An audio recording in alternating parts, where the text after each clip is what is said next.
सास का घूंघट पार्ट 3।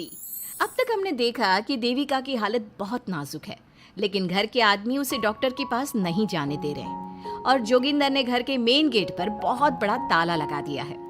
लेकिन देविका की सास विमला पहली बार घूंघट उठाकर समाज के बनाए नियम का उल्लंघन करती है और देविका की जान बचाने की कोशिश में जुट जाती है।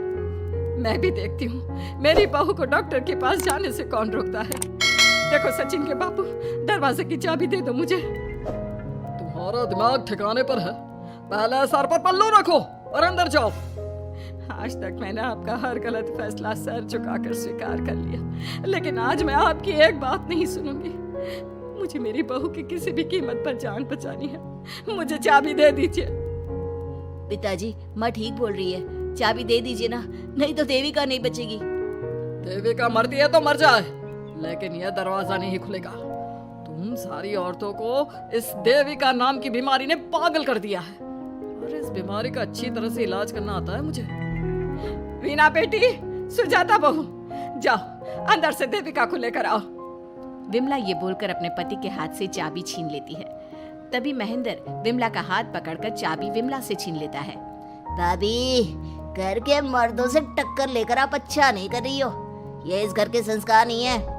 महेंद्र की बात सुनकर कम्मू अपने पति के हाथ से चाबी छीनकर कहती है, इस घर के संस्कार क्या है हम अच्छी तरह से जान गए हैं। आज इस घर का दरवाजा खुलकर रहेगा और देविका डॉक्टर के पास जाकर रहेगी। भाभी, ये लो दरवाजा खोलो। विमला ताला खोल देती है।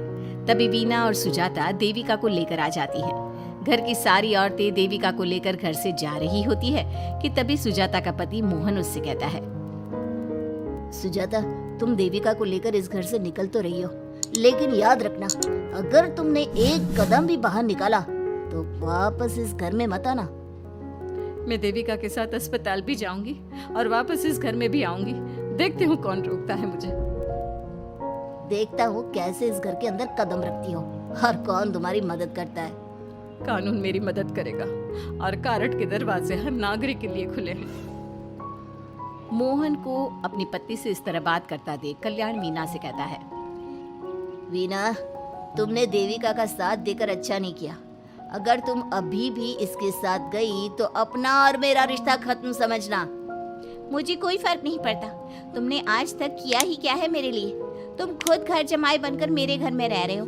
कभी 100 रुपए की साड़ी दिलाई है मुझे? मेरे आने से पहले मेरा घर छोड़कर निकल जाना, समझे? ये बोलकर वीना और घर की सभी औरतें देविका को अपने साथ अस्पताल ले जाती है। वहां जाने के बाद डॉक्टर जल्दी से देविका का चेकअप करता है। चेकअप करने के बाद वो गुस्से से कहता है, ये क्या किया है तुमने?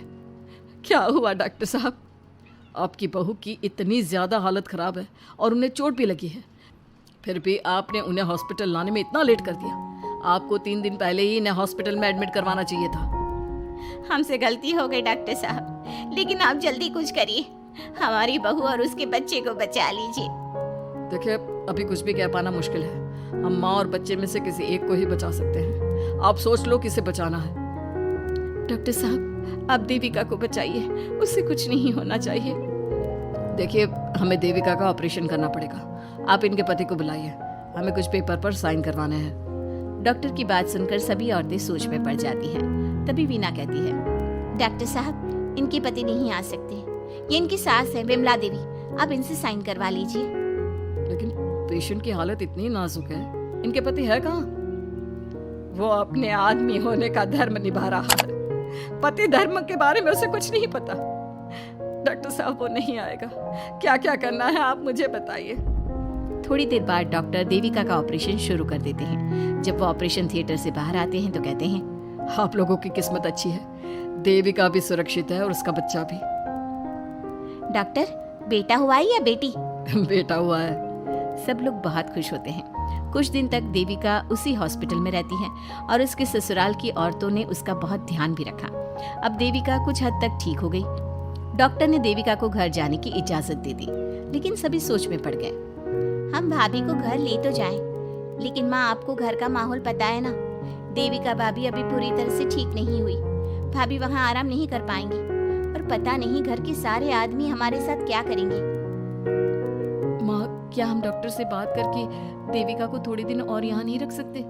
जब वो पूरी तरह से ठीक हो जाएगी तो उसे यहाँ से ले जाएंगे। ये बात सुनकर विमला सोच में पड़ जाती है। तभी कम्मो कहती है, तुम दोनों ठीक कह रही हो, मैं अभी डॉक्टर से बात कर लेती हूँ। कम्मो डॉक्टर से बात कर लेती है और देविका कुछ दिन में बिल्कुल ठीक हो जाती है। देविका अपने बच्चे को गोद में लिए बाकी औरतों के साथ अपने ससुराल जाती है, लेकिन घर के सभी आदमी उन्हें दरवाजे पर ही रोक देते हैं। खबरदार, तुम में से कोई भी औरत अगर घर के भीतर घुसी, अगर तुम घर में कदम रखोगी तो घर अपवित्र हो जाएगा। घर हमारे कदम रखने से अपवित्र नहीं होगा, बल्कि आपकी गंदी सोच की वजह से घर क्या, अरे पूरा समाज अपवित्र हो रहा है। सुजाता, मैंने मना किया था ना घर से बाहर जाने के लिए। अब एक काम कर, जैसे यहाँ आई है वैसे ही यहाँ से सीधा अपने मायके लौट जा। क्यों जी, क्यों चली जाऊं मैं अपने मायके? मैं जब तक चाहूं यहाँ रह सकती हूँ। अगर आपने मुझे इस घर में आने से रोका तो मैं आपकी पुलिस में शिकायत कर दूंगी। वीना, इन सब की तरह तुम्हारा भी दिमाग खराब हो गया है। अब मैं तुम्हें बिल्कुल बर्दाश्त नहीं करूंगा। तुम्हें ऐसी सजा दूंगा कि तुम याद रखोगी।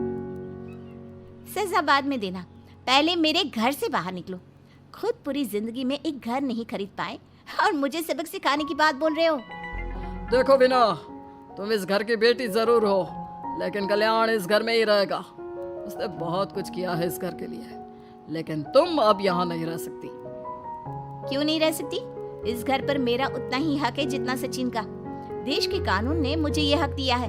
अगर मैं चाहूँ तो कोर्ट का सहारा लेकर इस जायदाद का आधा हिस्सा ले सकती हूँ। और हाँ कल्याण, तुमसे तलाक भी ले सकती हूँ। वीना, देविका के साथ रह रहकर तुम्हारा दिमाग भी खराब हो गया है। और कम्मो, मैंने तुमसे कितना मना किया, घर से बाहर मत जाओ, देविका की मदद मत करो, लेकिन तुमने मेरी एक नहीं सुनी। अब तुम इस घर से और मेरी जिंदगी से चली जाओ। ये कदम उठाकर तुमने बिल्कुल अच्छा नहीं किया। ये कदम तो मुझे उस समय उठाना चाहिए था जब मैं माँ बनने वाली थी। आपके झूठे अहंकार और गलत नियमों की वजह से मैंने अपने दो बच्चे खो दिए। अगर उस समय मैं दाई अम्मा से इलाज ना कराती और हॉस्पिटल चली जाती तो सचिन के बराबर मेरे भी 2 बेटे होते। सभी पति इस बात पर अड़े हुए थे कि वो अपनी अपनी पत्नियों को घर के अंदर नहीं आने देंगे। देविका बहुत देर तक सबकी बातें सुनती रही। फिर उसने अपने पति से कहा, सचिन, तुम्हारे घर के आदमियों की बात तो मैंने सुन ली। अब तुम बताओ, तुम्हारा क्या फैसला है? देविका, मुझे माफ कर दो। मैं तुम्हारे लिए कुछ नहीं कर सकता। मैं मजबूर हूँ। मुझे पता था सचिन, तुम्हारा यही जवाब होगा। मुझे अपने आप पर हैरानी है कि मैंने बिना रीढ़ की हड्डी वाले आदमी से प्यार ही क्यों किया, शादी क्यों की। अब मैं आप सबसे बस आखिरी बार पूछ रही हूँ, तुम हमें अंदर आने दे रहे हो या नहीं, या मैं पुलिस को फोन करूँ? देविका, आज तक हमारे गांव में पुलिस ने कभी कदम नहीं रखा और तू हमारे घर के दरवाजे पर पुलिस को लेकर आएगी? तेरी हिम्मत कैसे हुई ये बात करने की? आज तक इन औरतों ने घर से बाहर कदम नहीं निकाला था और 2-4 दिन में तूने इन सबको इनके अधिकार भी याद करा दिए। तो तुम बिल्कुल इस घर में नहीं आ सकती। घर की औरतें घर के बाहर खड़ी थी और घर के आदमी घर के दरवाजे पर। उनकी लड़ाई देखकर पूरा गांव इकट्ठा हो गया। देविका को अस्पताल पहुंचाकर घर की औरतों ने काम तो अच्छा किया। इस काम से देविका और उसके बच्चे की जान भी बच गई, लेकिन इनकी जान बचाने की कीमत घर की औरतों को कैसे चुकानी होगी, इसके लिए आपको आने वाला एपिसोड देखना होगा। और हमारे प्यारे दर्शकों, हमें कमेंट करके जरूर बताइए कि देविका के साथ बाकी औरतों को क्या करना चाहिए। क्या उन्हें घर के अंदर जाने के लिए संघर्ष करना चाहिए या फिर वो घर छोड़कर चले जाना चाहिए?